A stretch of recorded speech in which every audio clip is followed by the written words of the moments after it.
orang berdosa tidak layak dapat berkat. Kembali lagi poin itu, bahwa berkat yang dimaksud bukan berkat atas hubungan itu, karena ajaran atau doktrin gereja masih belum berubah.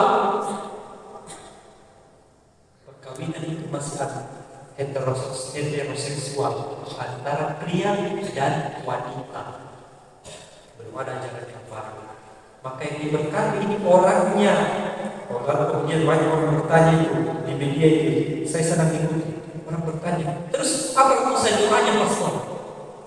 Ya, kamu tidak perlu tahu itu apa urusan doanya. Memang dalam dokumen itu tidak dikatakan spesifik apa urusan doa untuk mereka.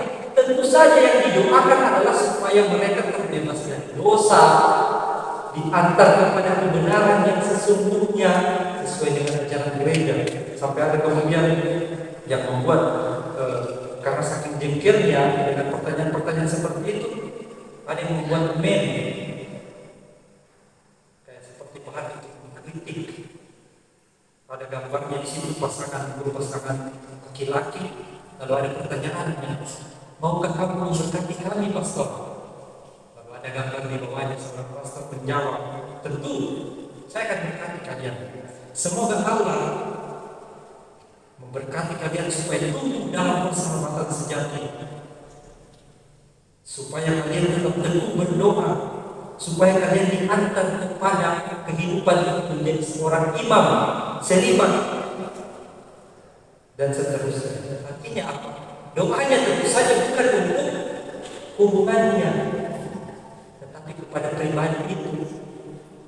Maka saudara-saudari sekalian, sudah banyak orang di luar sana, ada yang dari Bali sampai bertanya ke saya, pastor, bagaimana tanggapan pastor terhadap yang sedang marak sekarang? Ajaran gereja ini sudah aneh-aneh. Bahkan ada juga saya dapati di kolom komentar itu, mantan frater, saya ingat siapa orangnya, kakak kelasku, terjebak dalam pemikiran seperti itu, mengatakan bahwa ini kan diberkati pasangannya. Tidak, yang dimaksud itu adalah person itu, orangnya, bukan hubungannya. Jadi dia tidak pernah bersetui sampai ini hubungan sesama jenis.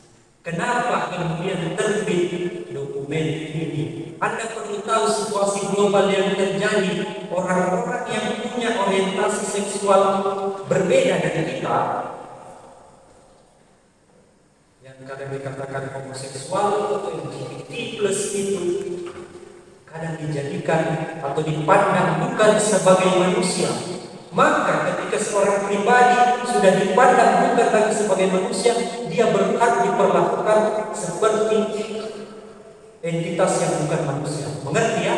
Dia bebas diperlakukan seperti barang. Kita buang, kita pukuli, kita jual, kita lempar, kita bunuh. Martabat manusia di dalam orang Kristen itu sangat tinggi. Ketika Anda dibaptis, ketika kita dibaptis, martabat manusia itu bukan lagi menjadi hamba, tapi diangkat menjadi anak Allah. Itu moral Kristen terhadap pribadi manusia. Maka ini yang menjadi sorotannya Paus Fransiskus, karena dunia sekarang, termasuk di Indonesia, orang-orang Kristen yang seperti ini itu dijauhi, dihindari, karena dianggap orang berdosa, kamu tidak normal, itu penyakit, maka dihindari, ditolak, maka diperlakukan. Itu seperti saya katakan, seperti barang. Nah itu kemudian salah satu keprihatinan gereja.